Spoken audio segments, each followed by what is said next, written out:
താങ്കളോട് ഏറ്റവും ഇഷ്ടപ്പെട്ട പാട്ട് ഏതാണ് എസ് ജാനകിയുടെ എന്ന് ചോദിച്ചാൽ താങ്കൾ ഏത് ഗാനമായിരിക്കും പറയുക?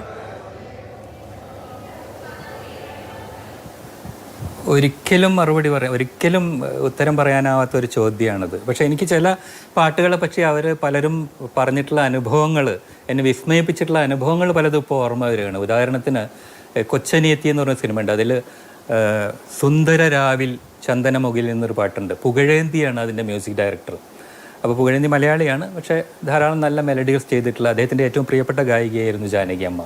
അപ്പോൾ അദ്ദേഹം പറഞ്ഞ ഒരു അനുഭവം, ഈ പാട്ടിൻ്റെ റെക്കോർഡിംഗ് സമയത്ത് അതിൽ രണ്ടാമത്തെ വരി അനുരാഗത്തിൻ്റെ ആദ്യ നൊമ്പരം എന്നാണ്, പ്രണയത്തിൻ്റെ ആദ്യ നൊമ്പരം. അപ്പോൾ അതിൻ്റെ ഫീൽ എന്താണ് അതിൻ്റെ അർത്ഥം, അത് എക്സ്പ്രസ് ചെയ്യേണ്ട ഭാവം എന്താണ് എന്ന് ചോദിച്ചപ്പോൾ അദ്ദേഹം അതിൻ്റെ അർത്ഥം പറഞ്ഞു കൊടുത്തു. ആദ്യ നൊമ്പരം, ഒരു കാമുകി അനുഭവിക്കുന്ന ആദ്യ നൊമ്പരം.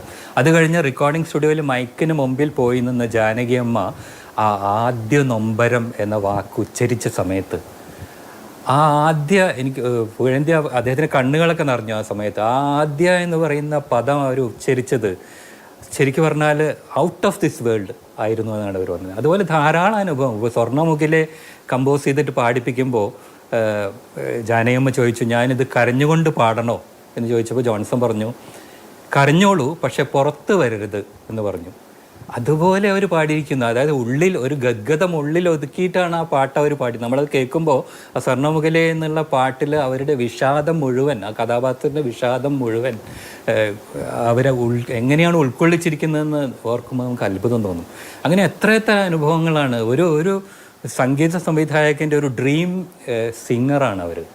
അദ്ദേഹം ഉദ്ദേശിക്കുന്നത്, ഇപ്പോൾ എ.ടി. ഉമ്മറൊക്കെ പറയുന്നത് കേട്ടിട്ടുണ്ട്, അദ്ദേഹം ഒരു ഔട്ട്ലൈൻ, ജാനകിയമ്മ തന്നെ പറയാറുണ്ട്, ഒരു ഔട്ട്ലൈനാണ് അദ്ദേഹം പാടിക്കൊടുക്കുള്ളൂ എ.ടി. ഉമ്മർ.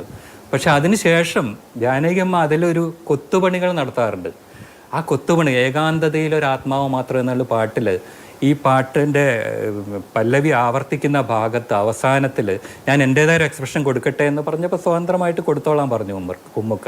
അത് കഴിഞ്ഞിട്ട് അവസാനം ആ ഏകാന്തത എന്ന് പറയുന്ന പദം അവർ ഉച്ചരിച്ച് കേട്ടപ്പോൾ അദ്ദേഹം വികാരാധീനായി. കാരണം വേറെ ഏതോ ഒരു ലോകത്ത് നിന്ന് വന്നിട്ടുള്ള ഏതോ ഒരു മാലാഖയെ പോലെയാണ് ജാനകിയമ്മയെ അപ്പോൾ തോന്നിയതെന്ന് അദ്ദേഹം പറഞ്ഞു കേട്ടിട്ടുണ്ട്. അങ്ങനെ എല്ലാ കമ്പോസേഴ്സിനും ജാനകിയുമായിട്ട് പറയേണ്ട ഇതുപോലെ അനുഭവങ്ങൾ ഉണ്ടായിരിക്കും. ഇതൊക്കെ കേൾക്കാൻ എനിക്ക് ഭാഗ്യമുണ്ട്. ഈ പാട്ടുകളൊക്കെ കേൾക്കാൻ നമുക്ക് ഭാഗ്യമുണ്ടായി എന്നുള്ളത് നമ്മുടെ ഒരു മുജ്ജന്മ സുഹൃത്തായിട്ട് കരുതണമെന്നാണ് എനിക്ക് തോന്നിയിട്ടുള്ളത്.